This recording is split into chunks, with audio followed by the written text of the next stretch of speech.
بند کمرے میں اپنے ہی ماننے والوں کے سامنے بیٹھ کر باتیں کرنے میں اور علماء کے سامنے گفتگو کرنے میں کتنا فرق ہوتا ہے، اس کا صحیح اندازہ اس وائرل ویڈیو کو دیکھ کر لگایا جا سکتا ہے۔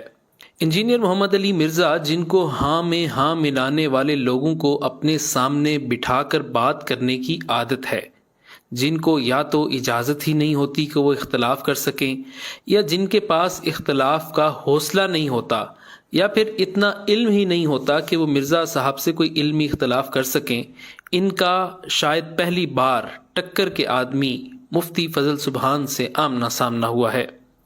ہوا کچھ یوں کہ جی ٹی وی کے پروگرام عرفان رمضان میں یوم ولادت با سعادت نواسہ رسول صلی اللہ علیہ وسلم سیدنا حسن رضی اللہ تعالی عنہ کے عنوان پر پروگرام تھا، جس میں موصوف انجینئر صاحب ویڈیو لنک پر، جبکہ مولانا فضل سبحان اور دیگر علماء اسٹوڈیو میں موجود تھے، اور حضرت حسن رضی اللہ تعالی عنہ کی ولادت کے عنوان اور ان کے فضائل و مناقب پر بہت ہی خوبصورت گفتگو چل رہی تھی۔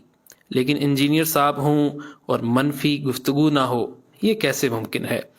انجینئر صاحب نے اپنی فطرت کے عین مطابق گفتگو کا رخ اختلافات کی طرف موڑ دیا، اور فضائل و مناقب پر مشتمل گفتگو کو خام خواہ حب اہل بیت کی وجہ سے نہیں بلکہ بغض صحابہ کی وجہ سے اختلافی موضوعات کی طرف لے گئے، جس پر پروگرام کے میزبان محمد اویس ربانی نے وضاحت بھی کی کہ ویسے ایک ایسا پیارا سا ماحول ہے، امن پسند مزاج لوگ یہاں بیٹھے ہوئے ہیں، اور ظاہر ہے میں نے کوشش بھی یہی کرنی ہے، میری حتماً کوشش یہی رہے گی کہ ہم فضائل اور مناقب پہ رہیں۔ اور ہاں، یہ بات تو ہے، آج فضائل اہل بیت کا دورہ ہے۔ آج کے دن، آج کے اس پروگرام میں میری کوشش یہی رہے گی، اور ملکام سے بھی یہی کہوں گا کہ آج جی کھول کے بیان فرمائیں، محبتوں کا اظہار فرمائیں۔ جس کے جواب میں قاری خلیل الرحمان جاوید نے جواب دیا کہ انجینئر صاحب نے اگرچہ ہمیں نام نہیں لیا کسی کا، لیکن ٹارگٹ تو کیا۔ اس میں یہ کہ انہوں نے یہ بات چھیڑی کہ جب فضائل اہل بیت کی بات ہو تو یہ خام خواہ بیچ میں صحابہ کو گھسیڑ کر اس سے جو ہے وہ علیحدگی کا اختیار کرتے۔ تو کیا یہ کام انہوں نے آج نہیں کیا کہ یعنی صحابہ کی تعریف ان کو برداشت نہیں ہوئی؟ اس کے بعد میزبان نے صلح اور اچھا پیغام کے متعلق گفتگو کی۔ یہ شرائط کیا ہیں ان پہ عمل درآمد ہونا، اور پھر محبت اور اتفاق کا میل ہو رہا ہے، اس کو ذرا بیان فرما دیں۔ جس کو موصوف مرزا صاحب نے اختلاف کی نظر کر دیا اور اپنا وہی رٹا رٹایا لیکچر شروع کر دیا جو تقریباً ان کی ہر مجلس کا لازمی جزو ہے۔ بنو امیہ کے ممبروں سے جو سب و شتم کا سلسلہ کیا گیا ہے حضرت علی کے اوپر، جو لوگ یہ کہتے ہیں یہ تنقید تھی، مسلم شریف میں 6229 نمبر حدیث ہے، ابو تراب پر لعنت کے الفاظ ہے، وہ گالی سے بھی بڑھ کر لعنت کرتے تھے، نعوذ باللہ، ممبروں سے۔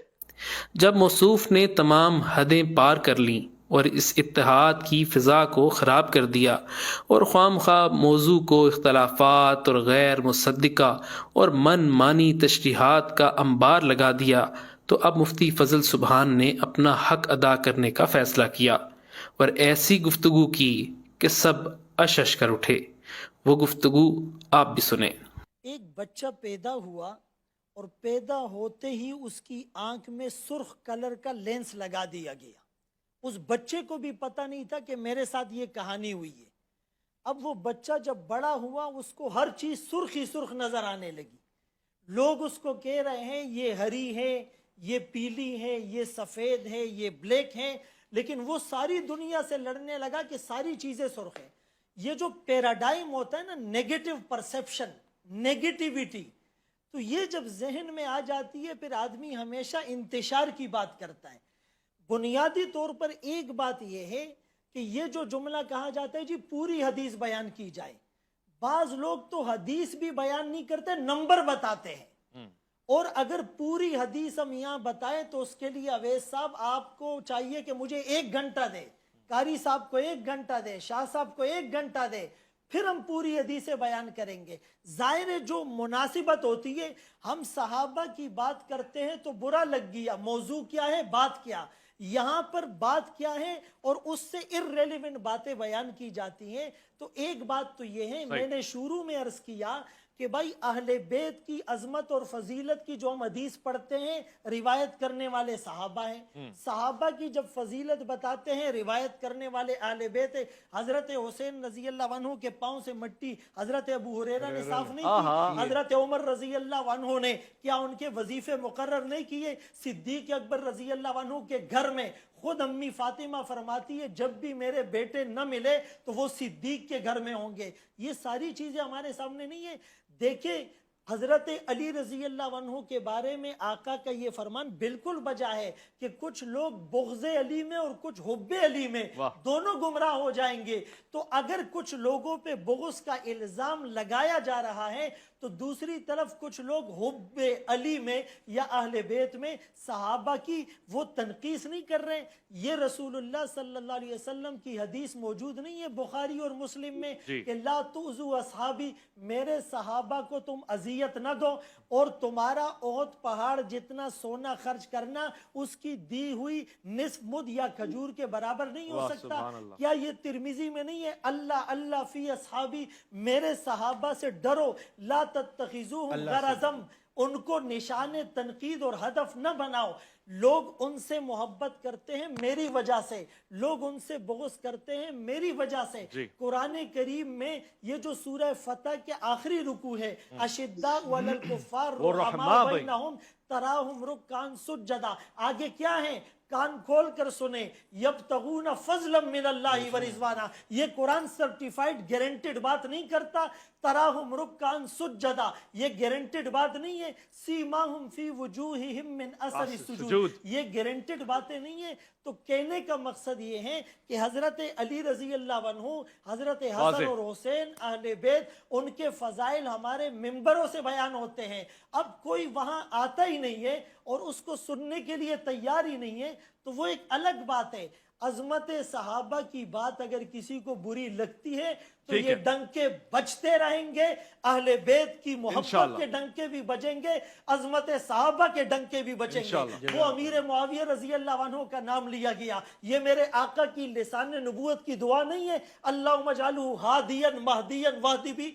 میرے آقا نے نہیں کہا اس کے سینے کو علم سے بھر دے، میرے آقا نے نہیں کہا پہلا بیری بیڑا حضرت معاویہ تیار کریں گے۔ یہ کاتبین وحی کے سردار ہیں، 50 لوگ کاتبین وحی تھے، اللہ کی وحی کو لکھنے والے، ان کے سردار امیر معاویہ رضی اللہ تعالیٰ عنہ تھے۔ ان کو کریٹیسائز کر کے ہم غیر محسوس طریقے پر وحی کو مورد الزام نہیں ٹھہرا رہے۔ تو یہاں محبت کی بات ہو رہی تھی، خواہ مخواہ اس کو ڈائیورٹ کرنے کی کوشش، کوئی صلح ختم نہیں ہوئے۔ اسلام قیامت تک صلح کا درس دیتا ہے۔ وَإِن طَائِفَتَانِ مِنَ الْمُؤْمِنِينَ اقْتَتَلُوا فَأَصْلِحُوا بَيْنَهُمَا، یہ قرآن کا حکم، کوئی اس پر مہر لگا سکتا ہے کہ یہ آیت صرف اس دور تک تھی؟